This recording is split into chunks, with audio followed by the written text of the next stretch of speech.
Next slide, you have to tell me, move to the next slide or just anything similar. Okay. Sure, got it. Right.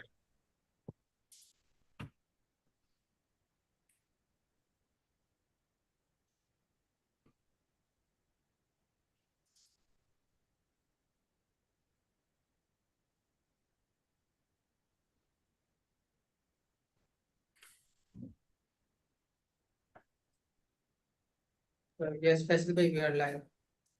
Okay. All right. أعوذ بالله من الشيطان الرجيم. بسم الله الرحمن الرحيم. السلام عليكم ورحمة الله. So today it's May 27th. The time is 10:38 a.m. Eastern Standard Time on my side of the world. Husnain, Sheikh, you are where? Like you're based in China right now? Yes, I'm in China. Okay, which part of China? I'm in Guangxi province. It's just Guangxi. yes. Okay. What's the time right now over there? We are just 12 hours ahead Eastern time, so it's 10:38 p.m. on my Oh, side. so it's the same. So 10:38 a.m. is my side, 10:38 p.m. is your side. Okay. So there's a complete 12 hours difference. Okay. Yes. So today you'll be going for the exam. It's the same operational drill that we go through every time. Topic you have is pretty straightforward. It's a level 3 examination topic. EduQual level 3, which is equivalent to A level, right? The topic is automated risk quantification and management for cloud security using open source tools on AWS and Azure. Okay. Yes. This topic covers automated risk quantification for cloud environments using open source tools like RiskQuant on AWS and Azure. The key objectives you have to focus on is RiskQuant to measure security risk in cloud environments, implement AWS config and Azure Security Center to automate risk detection and management, and build dashboards and reports that quantify security risks and recommend remediation steps. So these are the core things we have to focus on. You'll be given minimum, basically 15 times, maximum up to 25, 15 minutes and maximum up to 25 minutes to go through the presentation, right? After that, we will go through a Q&A. The Q&A consists of 10 to 15 questions, depending on how much time we have and what is the depth of the exam. The depth of the exam is this is not that deep as compared to level 6. Yes. Level 6 is the toughest, then there's level 5, then there is level 4, and then there's level 3. Level 3 is at the bottom, right? Level 6 goes at the top. So, inshallah, may Allah give you success. If you're ready, please share your screen. Yes, I'm ready. Thank you.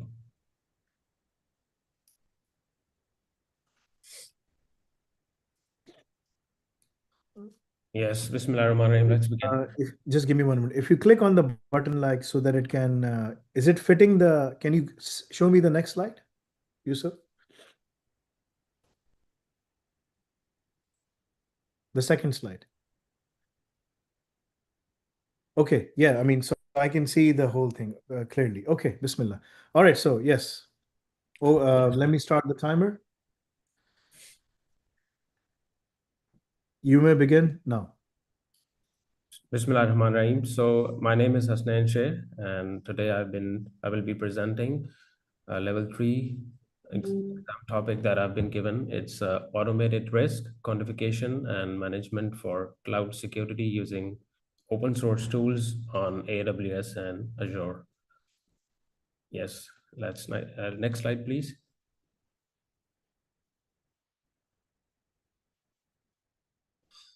Yeah, so here we will have a quick introduction of what is the risk quant, and then we'll talk about AWS config, and then we will talk about Azure Security Center. It's also known as Microsoft Defender as of today. So starting from risk quant. So it's an open source tool, and that relates to the quantification and analysis of the risk. Netflix, it also has an open source Python library to quantify risk. It's particularly in information security using the FAIR framework. And it's also a tool by Bquant. It's a digital asset firm, used in financial trading and so on and so forth. And then we'll talk about the AWS config. So basically, it records and evaluates the configurations of AWS resources, and it provides the continuous monitoring and continuous assessment and change management. And the next is the Azure Security Center, is also known as Microsoft Defender. So it's a security management tool to gain insight into a security state and into different hybrid cloud workloads. And basically what it does is reduce exposure to attacks and responds to detect the threats quickly. Yes, next slide, please.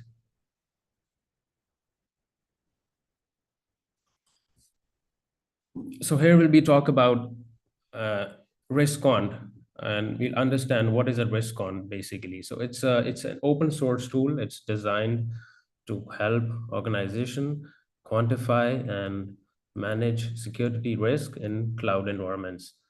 And it provides a standardized approach to risk assessment, enabling teams to measure and monitor the potential impact of the various threats and vulnerabilities. And by using risk-on, businesses can make like more informed decisions about resource allocations, security controls, and risk mitigation strategies. As risk cannot be avoided, it can be only mitigated, transferred.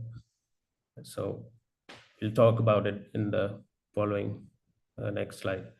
Please share the next slide. Okay, here we will use the how we can use the AWS config, basically leveraging AWS config. So AWS config is a fully managed service that records and changes to the AWS resources and evaluates them against the desired configurations. If we have a identity and access management policies, or so it can evaluate it's a desired configuration. So it provides a detailed timeline of the resource configuration changes and allowing us to track and audit the infrastructure. So next is the automated risk detection. How does it detect the risk? It's an automated risk. So AWS config can be used to automatically detect risk, and it's a deviation from the desired configurations, and it just continuously monitors the resources and checks for compliance and with the specified rules and alerting if there's any issue. And next is the compliance tracking. The compliance is a very important part. So AWS config track changes and the resources over time, make it easier to maintain compliance with internal policies, industry standards, the frameworks, and the regulatory requirements. If it's a financial sector, or then we are talking about the PCI DSS, and if any organization that store, transmit, or process the credit card information, then there's a PCI DSS implementation on that. And we can basically use config to generate compliance reports for AWS environment. And next is resource relationships. So AWS configs provides a detailed view of relationships between the resources, and it helps understand the dependencies and the interactions with your infrastructure. This information can be valuable for troubleshooting and change management. Yes, next slide, please.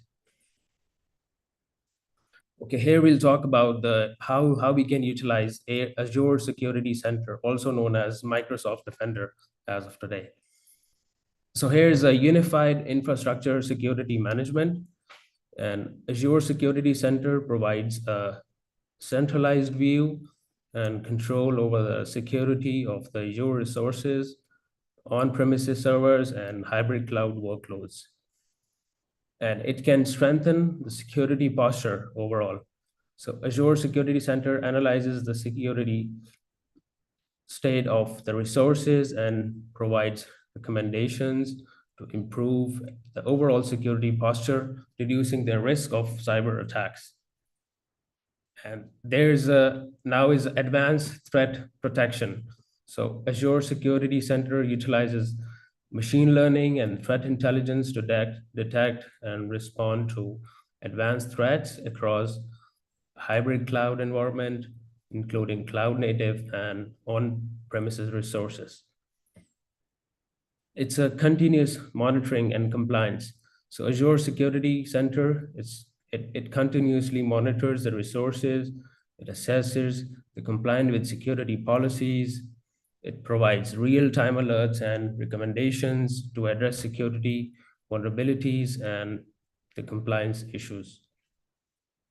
It's integrated security solutions. So Azure Security Center integrates with the various security solutions such as antivirus, web application firewalls, it's identity and access management, and it provides a comprehensive security management platform.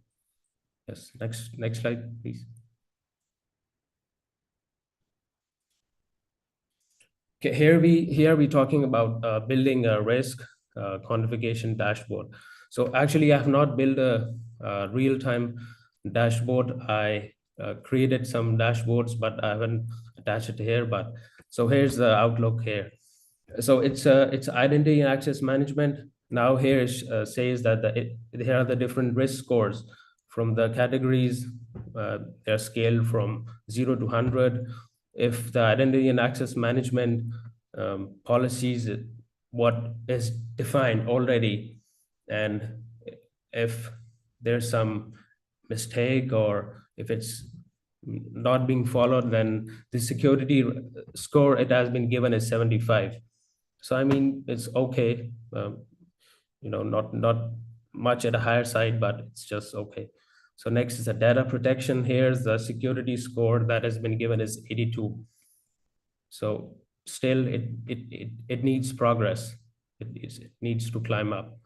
And then is the network security. I think there would be some problem in this area, and the score is pretty low, I think. So it's 68, around 68. It can be improved. We need to see if there's some policies that some ports are open, or some firewall settings, or might be some problem in there. And then is application security. That score has been given 79. I would say it's also between around 80, not very good, but still needs improvement. So, and then is the infrastructure security that is scored like 72. So this still needs improvement. Yes, next slide, please. So this slide is just the follow-up from the previous one. It's the key metrics and the reporting. So here it's the report of the previous scores. The identity and access management, network security, and now we are talking about the scores. It's reporting. And the risk score that has been given is 4.2. The value, it's on the higher side. And the compliance status, it says it's 98% compliant. Then it must be following the compliance standards. So the score is, I think squad code is 98% compliant. Next slide, please. Yes, so automating risk management. So what it brings to the table, it provides real-time risk monitoring. It's rapid. It can just identify risk quickly. It's a automated remediation. If there's some problem, it can automated remediate it, and it's a continuous process. It's a continuous compliance. Yes, next slide, please. Yes, so jumping on to the conclusion. So here what we have been gone through all the way till now, so basically it's automated risk quantification and what risk quant allows for continuous monitoring and assessment for cloud infrastructure risk, and enabling data-driven decision-making. And it's a comprehensive cloud monitoring, and with both with AWS config and Azure Security Center, it provides visibility into the cloud resources, configurations, and identifying potential security vulnerabilities if there would be any. And it's a streamlined compliance management. It's compliant, then it's automated risk quantification that reports, helps organization maintain compliance with industry standards and regulations. If it's a financial sector, then it's a PCI DSS. If it's a health, there's a HIPAA regulation. If the customer is in the Europe, then it's a GDPR. It's a telco. It's a different. So it all depends upon what is industry are we talking about, and it can reduce breach risk. So just a final comment. And implemented an automated risk quantification and management system using an open source tools can significantly improve its cloud security and reduce the risk of data breaches and compliance issues. It enables organizations to make more informed decisions and better. Yes, thank you.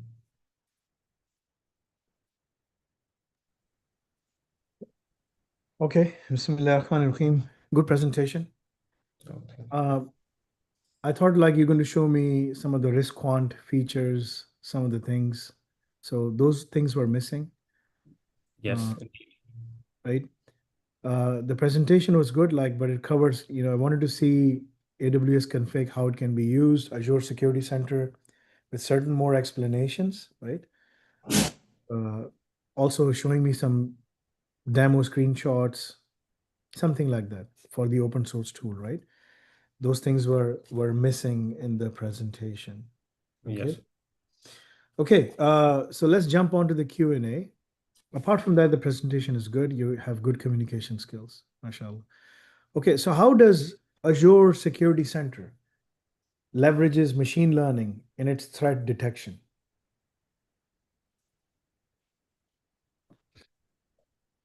Go ahead. Can you hear me? Yes. It Yes. can, it leverages it uses the machine learning techniques to, Yeah. it uses the machine learning techniques to, if there is some potential vulnerability that can detect, that might be, Machine learning. Okay. Yeah, machine learning and logarithms. Okay. yeah, so it can detect if there is a possible vulnerability, and it will detect earlier on, and there would be some proactive controls, and the security center would remediate according to that, adjust the policies if there's some, would that be okay? Yeah. Okay. That's good. Uh, explain how risk quant use of FAIR framework adds in executive level decision making. You know what the FAIR framework is? Yes, it's FAIR framework is about fair analysis.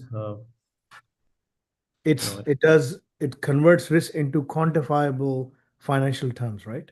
Yes, Yeah. So allowing, what does it do? yeah. So how just this FAIR framework model works is between the likelihood and the impact of the risk. The FAIR analysis of risk quantification. If there is a risk, is a likelihood and impact of the risk. Okay, so it does what? It does a quantifiable financial terms. It tells you what will happen, but what does it do? It helps decision makers what? It helps decision makers take better decisions, data-driven decisions. Data-driven decisions. Okay. Okay.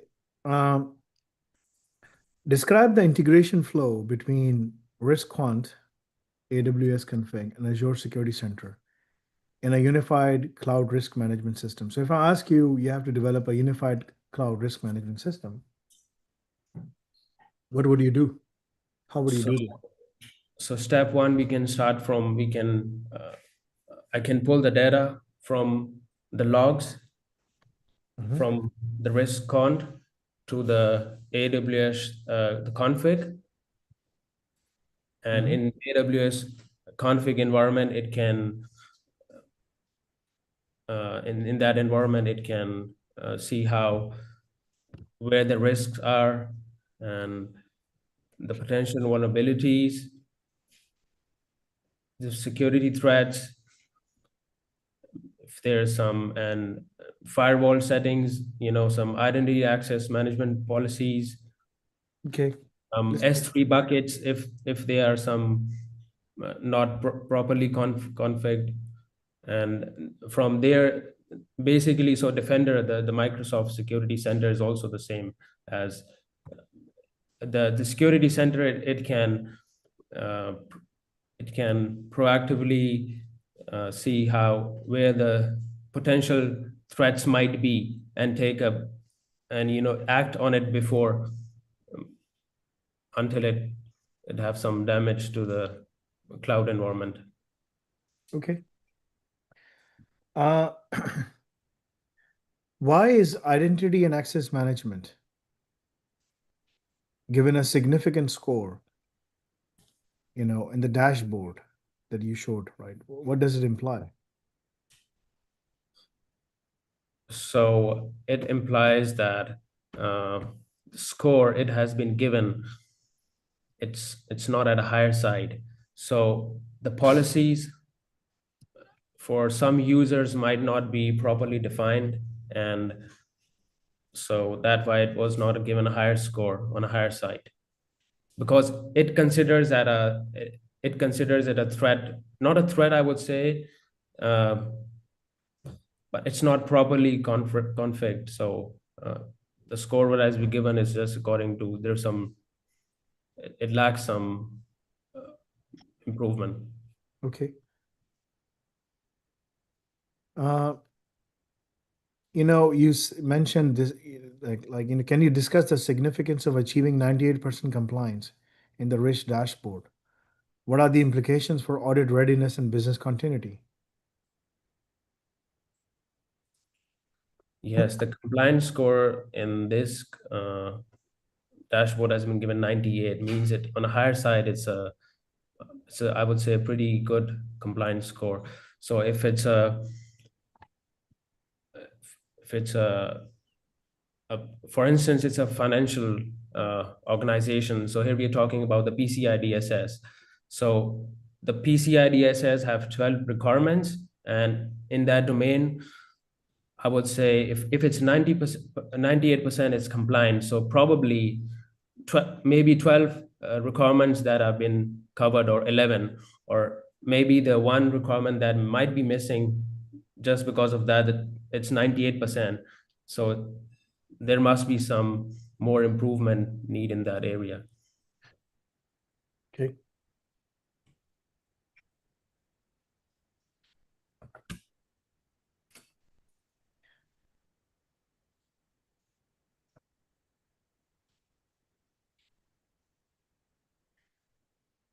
So if you have to critically analyze the limitation of using a static risk score for dynamic cloud environments, what model will you propose using real-time telemetry? Like if you're getting the real-time telemetry data versus using static risk score for dynamic cloud environments, what is the best thing to do here? So you're talking about the So real time. let me ask you, what does static risk scores reflect? What do they show? Static is referred to as, it's a risk score that has been static, it's stagnant. I mean, it's just at one place. Yeah, I mean, static scores does not reflect the current threat landscape, right? It's just a point in time shot that you can see. Yes.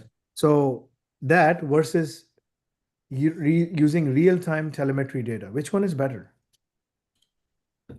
Yes, the real time, because if in the real time the threats are being detected, then the decisions can be taken on real time, and the security center, it can take decisions by its own how to mitigate those risks according to the real time. If it's static or it's it might not be given, it may not be giving that output to make an informed decision how to make it better, if that what is referred. Okay.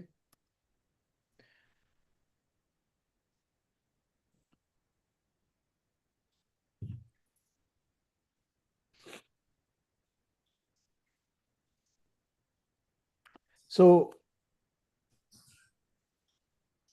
what features of AWS config helps visualize dependencies between cloud resources? I'm sorry, can you please repeat the question? No, within the AWS config, what features of AWS config helps visualize dependencies between cloud resources? How do you see, how do you establish these dependencies within AWS config? It So depends on what? So let me ask you this in a different way. How are customers charged based on cloud consumption? it's a pay as a go model, uh, on demand, as like So in the AWS config, how would you help visualize dependencies? You have in to the do yes, in the AWS config, in a given environment, if there are threats, okay. if there are threats and vulnerabilities. Okay, that we can move forward. It's Okay. resource relationships. That's how Oh, they're connected. oh Okay, yeah, that's a key word, I believe. Resource relationship. resource relationships. That's Mhm. what you need to understand before you can use the AWS config. Okay, so according to the risk dashboard you presented, Mhm. which security category had the highest risk score and why? You can open it, see it. Okay. I have your presentation open in front of me. The compliance score was No, in the risk dashboard presented, which security category had the highest risk score? What thing had the highest risk score? You it see was it was a data protection. data protection. Why? Data is protected. In here, the compliance score is high because I believe that the data have been protected. It might have been encrypted. It's if it's in the data in the rest, it might have been encrypted. If the risk score of data is high, what does it imply? If the risk score is high, What does you it imply? What does it mean? you mean on a higher side, as it's a better. In the presentation slide 6, you have these tables, right? Yes. This thing has the highest data score, risk score, which is 82. Data Yes. protection. What does it mean? What does, if I have to read this thing, what does it Yes. mean? So, okay. Yeah. Okay. So the score is on higher side. It's 82. So means that the data is protected. Maybe if the data is encrypted and data protection, there might be. Does it mean data is protected because the score is 82, 0 to 100? If the score is lowest, what does it mean? If the score is highest, what does it mean? Okay, so 82 means if it's not protected. Yes. It's not protected. Oh, it's other way around. Okay. Or I mean, this is your table. This is not my table, Yeah, right? yeah, yeah. I Zero totally get it. means I zero totally get it. means like On the higher side, absolute- okay. yeah, zero means the risk is very low or Yes, negligible. yes. One, I two, get it. three, right? That's what I was asking you. Yes. Okay. So it means it's not protected, it's just in a messy environment, You messy can't condition. just say it's not protected. You means the controls surrounding the data protection, they are weak. They are weak. Yes, yes. You have to be That's very when careful with, yeah, listen. You have to be okay. very careful with your words when you are presenting this in an interview. Okay. Okay? This is very important for you to understand. Sure. Okay, let's go for the final one. So name two primary functions of Azure Security Center as discussed in the presentation. What are the two primary functions? Just give me the names. In the Azure Security Center, it strengthens the security posture, and it's a continuous monitoring and compliance, and it's advanced threat protection, and it's a unified infrastructure security management. Yes.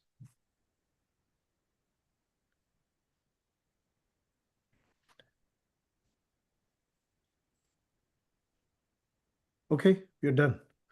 Oh, thank you. Would you like to know your scores? Yes, please.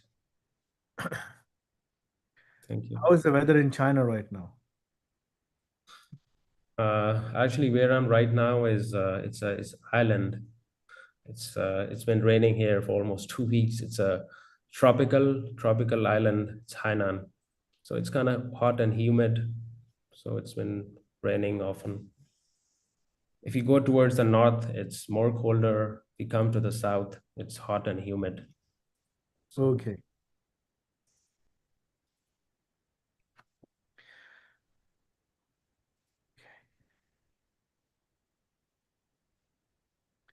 So you scored 74%, 18.5 out of 25 in your presentation. As I said, there were certain things which are missing. You didn't show me some of the screenshots, the screen grabs, risk quant, how yes. does it run, so on and so forth. In the interview, you had 19.5 out of 25. So the score is 78%. Altogether, if I combine everything up, 18.5 plus 19.5, that's 38 divided by 50, you get 76%. You have passed the exam. Yeah, This is alhamdulillah. 3 exam, alhamdulillah, which is very good. Now, this is my recommendation for you. Yes, please. You have to follow through and get the basically, just give me 1 minute, let me open your file. In my house, everyone has COVID now, Oh, which is now part of life, because my wife is a physician, so she goes to the hospital, so on and so forth. So I see that you have done, are you doing diploma in artificial intelligence as well? yes, yes. I'm enrolled in AI Ops. I have completed the part one. Now I'm just skimming through the part two. Okay, that's good, mashallah. Yes. So you did your bachelor's in economics from Baibo Gulf University? Yes, it's I would say a lower tier university in China here in southern part. So what do you want to do after doing this thing? What is your game plan? Yeah, so basically my game plan when I came to China, I was curious, why China is so dynamic, why it's thriving. And initially I just wanted to, know the business environment, what's happening in here. So when I arrived here, initially I just tried to look things around, but because I was working early on, so I just thought, why I just don't get a bachelor's degree and to know the culture and try to understand things from the ground up level. So I just rushed through the bachelor's degree and just started a small firm, been doing business, exporting, importing, been trying to travel China, try to understand more. But Have you during the learned some of the COVID. Chinese, or can you speak Mandarin? Yes, yes, I would say it's not on a very, I would say I can speak, I can understand, but it requires practice, you know. I can also write, and I can, if I see, I can know the characters, but it's it still needs Oh, time that's to great. can Okay, get my that's good great. hands on. The only word I know is ni hao. Yes, yeah, ni hao, Right? yes. I would say every tourist who come to China, you know, that's the That's the most. only thing I know. Yes, ni hao and xie xie, it means thank you. Yes, because I have I live in Markham, and surrounding my houses, if there are 10 houses, 8 of them belongs to Chinese. Oh yes, there's 1.4 billion people, you know, everywhere we go So, is Indian yes. and So they Chinese. are all over the place. Yes, You know, so this is my recommendation for you. Okay. China is not a place where you can settle down in long term. Okay. yes. They do not give you basically, for various reasons, whatever the reasons are. I think it's a mistrust of from the West, because the West treats them unfairly. If I could share what I have seen and I have talked to the people. Actually, China, they want the people to come, but what I have been talking to the people, and I've also talking to people who, you know, they work in different organizations. What I think is just my opinion. The government, they are ready, but the society, they are not ready to integrate as a the people from outside. The government want more people to come. It's just my I think it view. will happen, but there's a bigger reason for that as well. The West has been sidelining China for quite some time.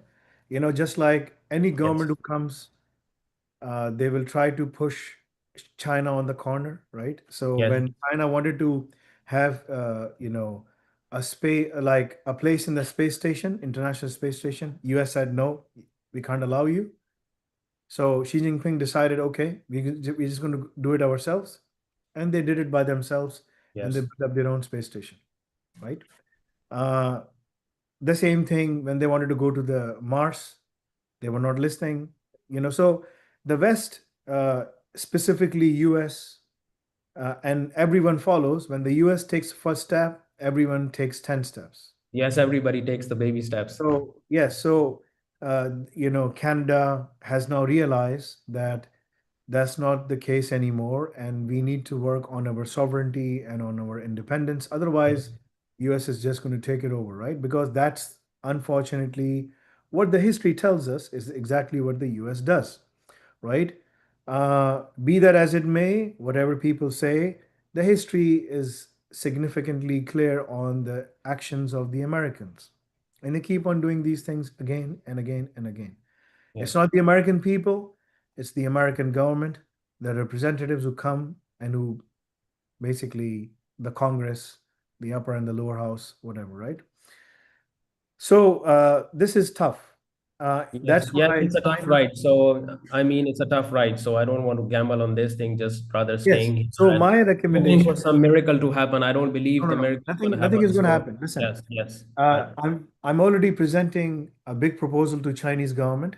China right now spends $1 trillion in educating their children, right? So what they do is, like, every year they send 25,000 people to go outside and study.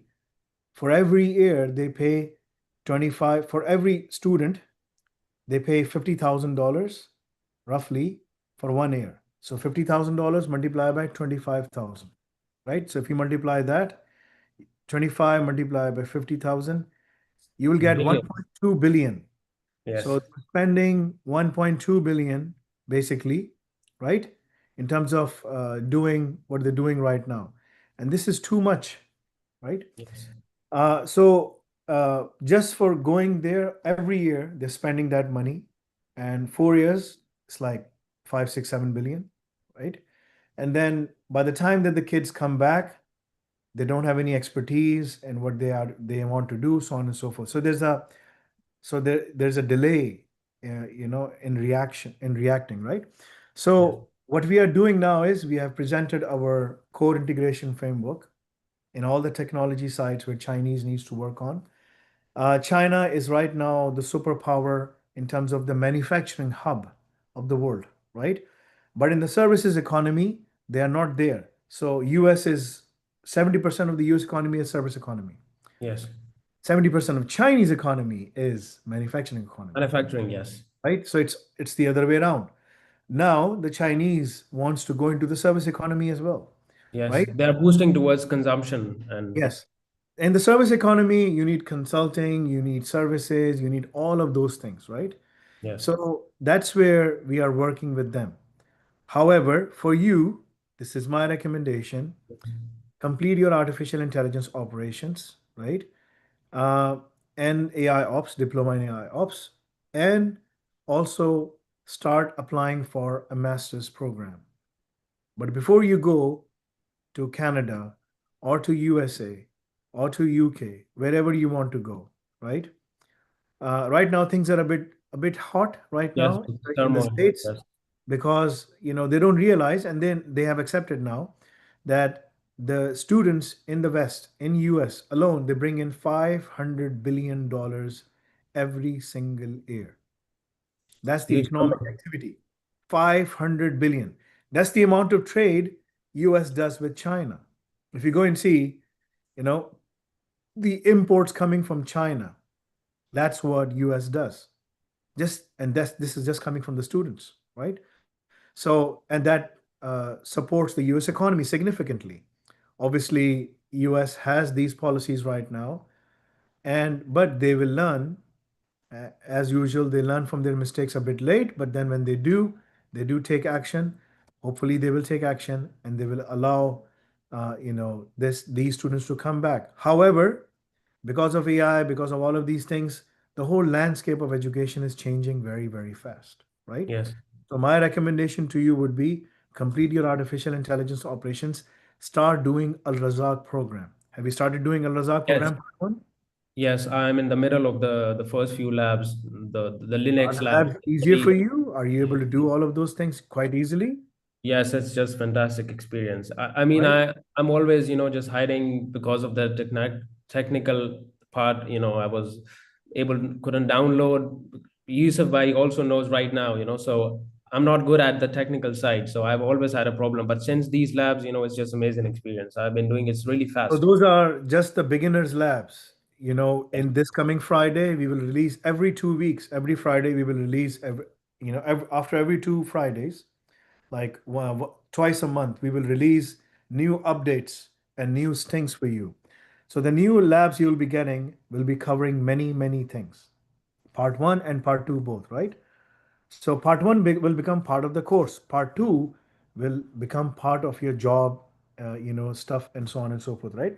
So my recommendation to you is do that, complete some of the Inshallah. things, and then head to the Western countries.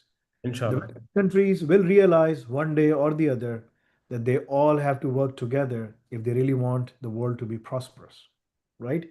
Prosperity They is in might, the unification. It's yes, united. I mean, like the unity will bring in prosperity, right? Yes.